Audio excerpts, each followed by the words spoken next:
عليكم ورحمة الله وبركاته. warri Ethiopian Airline irratti dorgomuu barbaadan warreen onlaayiniidhaan galmaa'uu barbaadan haala ittiin onlaayinii galmootan karaa salphaan isin garsiisaa ana hordofaan isiniin jaa. Jalqaba biroosera keenya irra deemnee asirratti wanti filatanna Ethiopian Airlines hajoo kana filanna. Jiboota immoo eegas keessa dhufne booda Airlines vaakansii hajoo barreessuu dandeenya.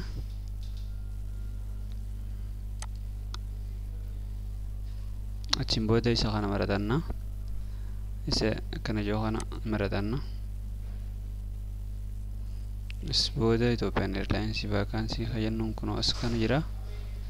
Saniifuu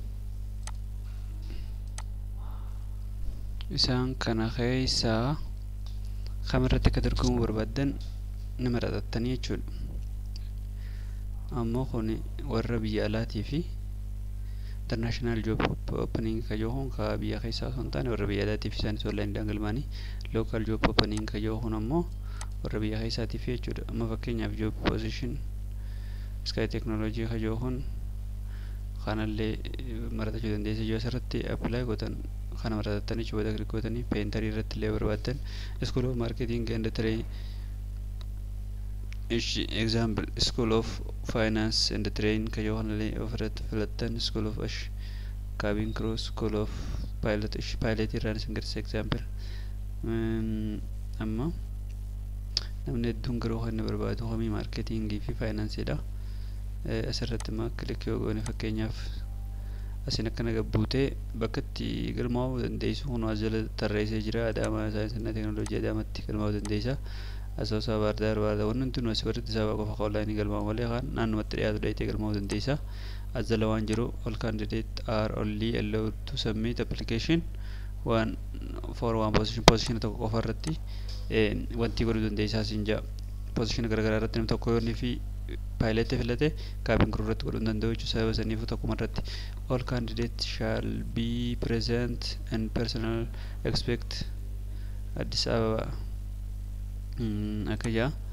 Candidate warri filataman kun hundinuu being present in personal except Addis Ababa irraa hafe warra kan hundinuu qaamaan dhayitanii galmaa'uu qabdanii jaa. Warri Addis Ababa garuu onlaayiniidha jechuudha. Make sure your fulfillment and above the stated qualification erma alitti tarafema kana hunda guutuu qabdanii jaa. During the registration please attach the original scan copy of all your supporting document jaa. Document yeroo fi registration sanii wanti isin gargaaran hunda keessanuu document isin gargaaran hunda original isaa copy isaa attach godhaadhaa jaa.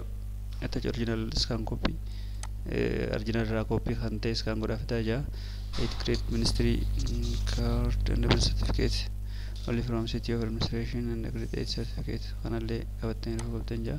Grade 12tti kutaa 12 illee qabattanii qabale ID bakkee fi fortii isaa copy gootanii one passport size photographis fiduu qabdan jaa.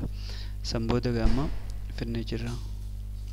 Erga kan arganne booda maal goona for Addis Ababa application warra Addis Ababa qofa warri onlaayinii godhachuu danda'u isiniin jaa. Warra kan qaamaan dhaquu qabdanii isiniin jaa. Click asirra goota hono to apply the click here isiniin jaa. Click goonee jira jechuudha. Okay. San booda select your maal barbaadda. Amma example ani kan hin barbaade marketing dha jennu. Achi booda select your course jaa. School of marketing dha already select jira. Asirratti demmoo first name Joe nu Johnny example last middle name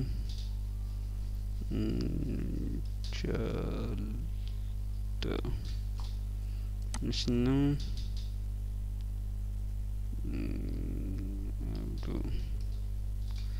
san booda sirrufta gender kayyoo female to female male to male dha. City ne isaa Addis Ababa dha. Addis Ababa itti barreessuu qabda asirratti warra Addis Ababa qofa waan ta'eef yeroon asirratti date of birth keetii asirra barreessuu danda'u qabda. Menzies biratti dhalattee guutuu qabda. Foon nambarii kee lakkoofsa nambarii kee guutuu qabda.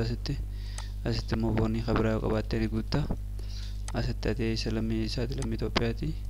Personal email kee @gmail.com jettaani test.gmail@gmail.com jettee barreessuu danda'uu qabda. ani isinuma agarsiisuuf waan ta'eef asitti immoo wanti yoo announcement marraa TV irraa dhageessimoo isarraa dhageessee newspaper irraa dhageessimoo maal sinjaa kanallee guutuu danda'uu qabda.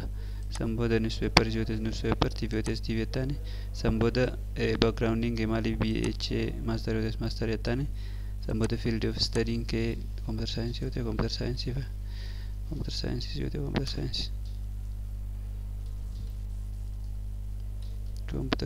yoo ta'e computer science jettee biroo qabda.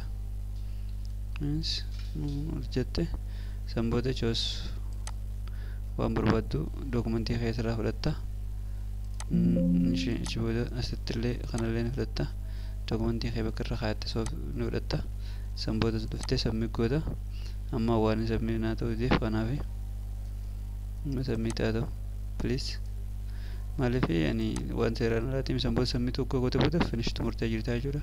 Achi booda maal goota? Gmail irratti siif ergamaa jechuudha wanneeti guuttasanis booda bakka sanumaan hordoftaa achumaanis wanti godhuu dandeenyu warra dhaggeeffataniif galatoomaadha. Waan haaraa hundaa'u isiniif himna. Nu hordofaan isiniin jaa galatoomaa jabaadha isiniin jaa rabbi carraa isin haa tolchu.